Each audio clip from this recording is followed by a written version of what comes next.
तो उसमें मुझे लग रहा था कि सामान्यतः तो मैं लोकेशन पे जाता हूँ, फाउंडेशन डे में जाने का क्या मतलब है, लोकल लोग इसको सेलिब्रेट कर लेंगे। लेकिन यहाँ आकर मैं कह सकता हूँ कि हमारे लिए एक प्लीजेंट सरप्राइज है जिस प्रकार का कार्यक्रम यहाँ पर देखा। सबसे पहले तो मैं आप सबको भी IIT मंडी के 16th फाउंडेशन डे के अवसर पर अपनी तरफ से हार्दिक बधाई देता हूँ। और यह नया वर्ष प्रारंभ हुआ है, इसके लिए मैं सभी बच्चों को और यहाँ के सभी शिक्षकों को अपनी हार्दिक शुभकामनाएं भी देता हूँ। और मित्रों, आपको शायद जानकारी होगी कि पॉलिटिक्स में आने के पहले मैं भी टीचर था और मैं फिजिक्स का टीचर था।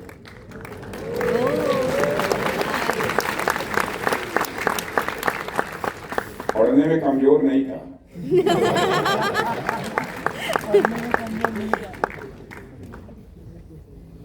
ऐसे बराबर हमारे प्रोफेसर, वाइस चांसलर समय समय पर मेरी पीठ भी थपथपाते रहते थे। आप ये समझ लीजिए कि मैं कैसा था। और आज लंबे समय के बाद जब आपके डायरेक्टर डॉक्टर गोकुल जी यहाँ पर रमन स्पेक्ट्रोस्कोपी की चर्चा कर रहे थे तो मैं सीधे अपनी यूनिवर्सिटी के क्लासरूम में जाकर बैठ गया। बहुत पहले जब मैं पढ़ रहा था मुझे बहुत ही सुखद अनुभूति हुई। और आप जानते हैं, once a teacher always be teacher.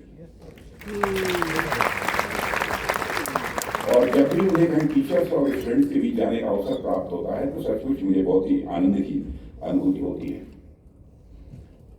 साथियों, पिछले 15 सालों में यहाँ के टीचर्स, एलुमनाई और आप सभी स्टूडेंट्स ने देश के, बल्कि मैं कहूँ दुनिया के एजुकेशनल मैप पर IIT मंडी को जो आपने स्थान दिलाया है उसके लिए आप सभी बधाई की बात है। आज मुझे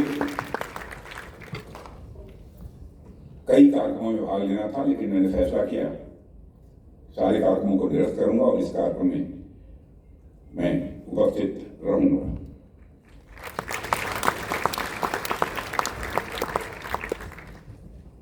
साथियों, IIT मंडी एंशियंट और मॉडर्न यानी पुरातन और नूतन का यह एक संगम है। जैसा कि हम सब जानते हैं कि मंडी का यह इलाका न सिर्फ प्राकृतिक रूप से सुंदर है बल्कि यह अपना एक हिस्टोरिकल इंपॉर्टेंस भी रखता है। कहा जाता है कि महाभारत काल में लक्षागृह के बाद पांडव कुछ दिन इसी मंडी में आकर ही रुके हुए थे और बौद्ध मठों की भी लंबे समय से यहाँ मौजूदगी, क्योंकि मैं बराबर पब्लिक मीटिंग्स को एड्रेस करने के लिए आता हूँ तो मैं देखता हूँ कि बराबर यहाँ पर बौद्ध मठों की भी मौजूदगी हमको देखने को मिलती है। यानी महाभारत काल से लेकर बौद्ध काल तक और मध्यकालीन भारत से लेकर ब्रिटिश शासन तक मंडी किसी न किसी रूप में जाना जाता रहा है। आज भी हमें यहाँ कई सारे एंशियंट स्कल्पचर, आर्किटेक्चर और टेम्पल्स आपने भी देखा होगा यहाँ देखने को मिलते हैं। ऐसे हिस्टोरिकल प्लेस पर टेक्नोलॉजी के पावर हाउस के रूप में IIT का होना निश्चित रूप से एंटिक्विटी और मॉडर्निटी के को एग्जिस्टेंस का मैं मानता हूं एक सिंबल है।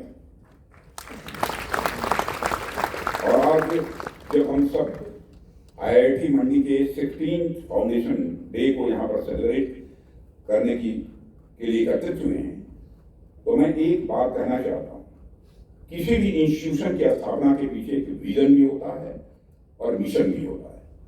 और एक एजुकेशनल इंस्टीट्यूशन के लिए तो उसका विजन सहज रूप से वहाँ के नौजवान छात्र छात्राओं को जीवन में एक्सेलेंस अचीव करके नेशन बिल्डिंग में अपना कंट्रीब्यूशन देने के लिए तैयार करना भी होता है। यह भी उस इंस्टीट्यूशन की रिस्पॉन्सिबिलिटी होती है।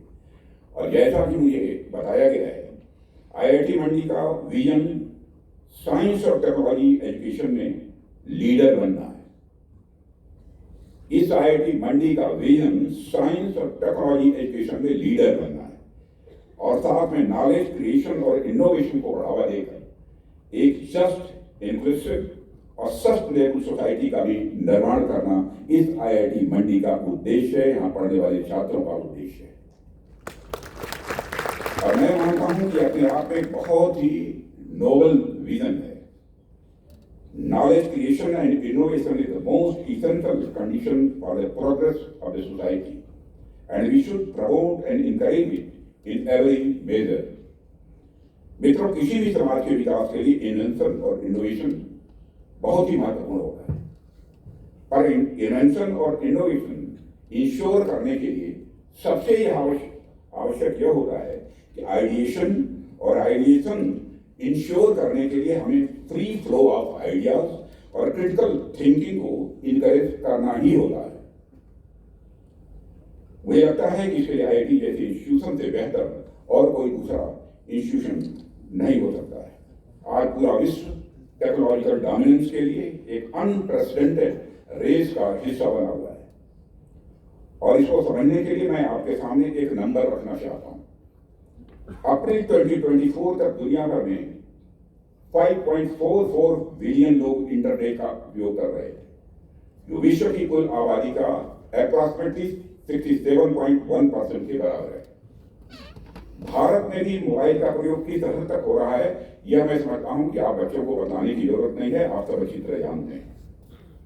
मित्रों, आज पूरी दुनिया टेक्नोलॉजिकल डेवलपमेंट में भारत के इंपॉर्टेंस और कंट्रीब्यूशन को एक्नॉलेज कर रही है। ये हम सबके लिए गौरव का विषय है। भारतीय टेक्नोलॉजिकल सेक्टर के अगले 5 वर्षों में 300 to 300 बिलियन यूएस डॉलर तक पहुंचने की पूरी संभावना है। आज भारत का टेलीकॉम सेक्टर पूरी दुनिया में दूसरे नंबर पर है। भारत विश्व में मोबाइल हैंडसेट के दूसरे सबसे बड़े मैन्युफैक्चरर के रूप में इमर्ज हो रहा है। 1.25 लाख से अधिक स्टार्टअप और 110 के लगभग यूनिकॉर्न के साथ भारत विश्व के तीसरे सबसे बड़े स्टार्टअप इकोसिस्टम के रूप में इमर्ज होकर विश्व के पटल पर है।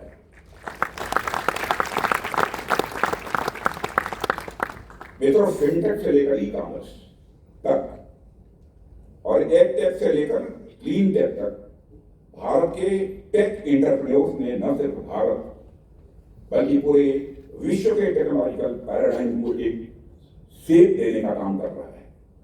अगर मैं इसी संदर्भ में आर्टिफिशियल इंटेलिजेंस की बात करूं तो हम सब ये मानेंगे कि आर्टिफिशियल इंटेलिजेंस आज एक रिवॉल्यूशनरी ट्रांसफॉर्मेशन के रूप में सामने आया है। सारी दुनिया इस सच्चाई को स्वीकार करती है। आज आर्टिफिशियल इंटेलिजेंस के रूप में एक बहुत बड़ा टेक्नोलॉजिकल डिसरप्शन हमारे सामने है।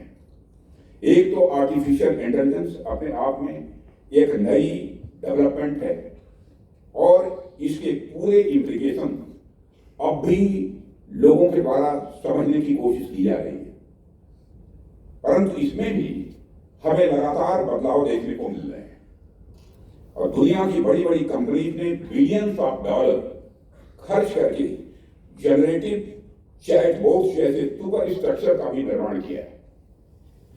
डेफिनेटली उन चैटबॉट्स ने पूरी दुनिया को इम्प्रेस किया है, प्रभावित किया है, लेकिन